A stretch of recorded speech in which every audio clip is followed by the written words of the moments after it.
akan beralih untuk menjadi karena kita di sini adalah grup bahasa Indonesia. Sekarang kita akan beralih menjadi bukan guru BK, tapi kita akan melimpaskan ilmu kebekaan kepada anak kita, anak didik kita, murid kita, karena kita semua di sini adalah guru wali ya. Jadi jangan dibebankan guru BK bahwa kalau terkait tentang ini itu guru BK yang tangani, tapi situasi. Namun pada kesempatan ini saya hanya pilih satu jurus untuk Bapak Ibu. Saya ingatkan kepada Bapak Ibu terkait tentang jaga konsistensi.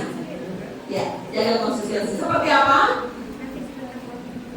Jadi jaga konsistensi yang merupakan jurus keempat. Sebenarnya ada harus dilalui 3 jurus dulu. Namun kami hanya berhak untuk mengimbaskan satu jurus. Nah, saya pilih jurus keempat.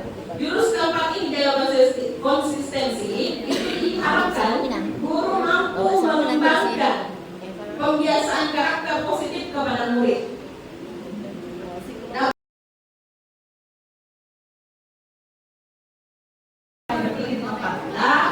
Di sini silakan Bapak Ibu berhadapan, dua orang berhadapan.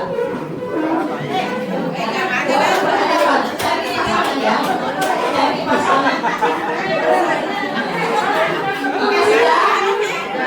Sudah Bapak Ibu. Hasilnya adalah Ibu sweet dulu. Boleh pakai apa kak?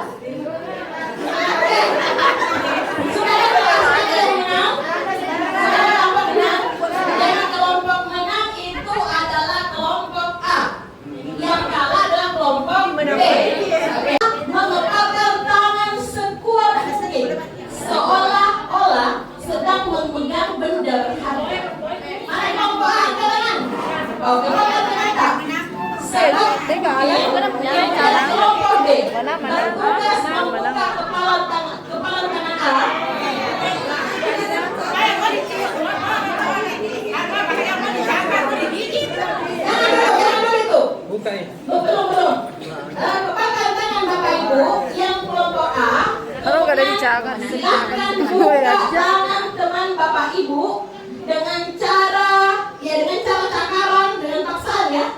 Apapun itu caranya, usahakan supaya bisa.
Kita ulangi kembali yang tadi mengepalkan tangannya ya, kembali akan diusahakan oleh kelompok B untuk membuka tangan itu, tapi jangan disentuh kelompok A.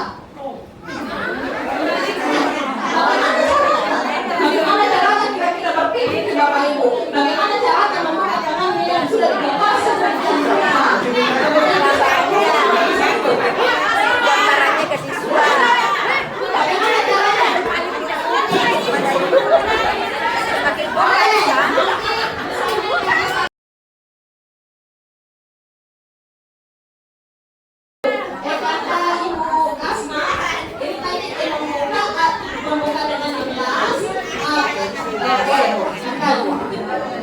Saya membuka dengan ikhlas atas bujukan Ibu Sabina.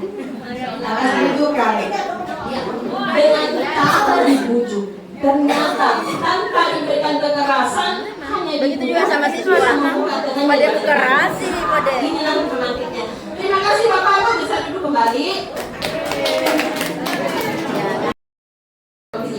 Bisa lihat di sini, ya.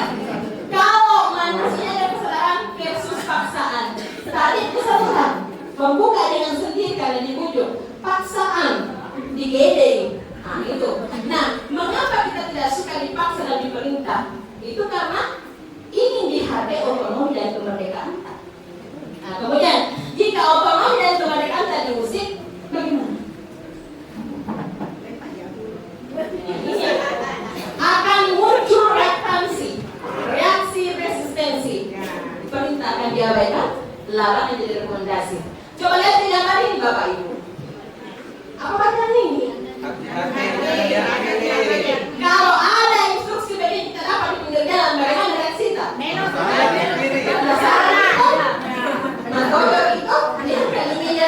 Itu buktinya. Jadi kalau dimaksa dituliskan di begini, oke, Bapak Ibu. Ya Roparente Kualita bisa dalam bentuk kesenangan. Jadi ini ada 10. Kira-kira Bapak Ibu ada yang mau berkomentar? Ada 10 di sini. Kira-kira yang di nomor 1 kan yang mana? Ada yang berkomentar?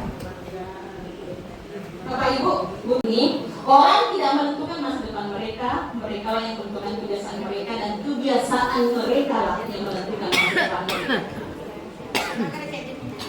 Okay. Orang tidak menentukan kepada anak kita nantinya kalau pulang ke daerah sini, itu tentunya kita harus membuat kebiasaan itu sebagai sesuatu yang jelas atau kelihatan, kemudian buat itu sebagai suatu hal yang menarik, kemudian buat kebiasaan itu sebagai hal yang memuaskan bagi anak kita, dan yang terakhir tentu membuat kebiasaan itu mudah untuk dilakukan. Nanti saya akan berikan contohnya apa yang dimaksud itu. Contoh, saya berat badan bertambah, ya, berat badan bertambah. Saya mau terapkan tadi 4 teori hidup yang pertama, ya. Saya menjadikan itu sebagai suatu hal yang jelas. Tapi itu saya harus berikan kalian itu ini karena jadi, oke. Sebagai bentuk refleksi dari saya ingin Bapak Ibu sebagai perwakilan ada 3 relawan yang mau menjadi yang mau praktik terkait tentang hal ini. Satu bertindak sebagai guru, satu bertindak sebagai observer, dan satu yang bertindak sebagai siswa. Kita mau tumbuhkan kebiasaan kita. Di sini 7 kebiasaan Indonesia hebat kan ada tidur cepat.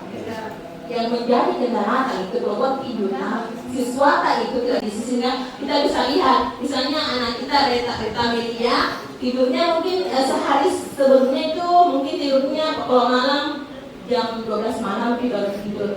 Setelah kita nanti berikan coaching, akhirnya dia kemudian di kemarin ini mungkin tidurnya lebih awal jam 8 nih atau jam 9 nih, tapi ada perubahan seperti itu. Saya mau mendengarkan praktiknya. Oke,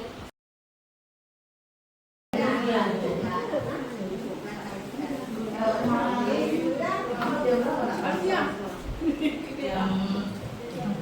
8 tuh. Masya Allah, berarti 30 menit ya. Iya. Yang ini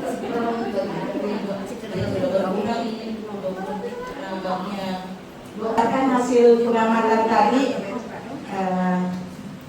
antara coachingnya dengan siswanya, kita melihat bagaimana usaha positif yang dilakukan oleh seorang guru, dalam hal ini guru wali, terhadap siswa yang selalu terlambat datang.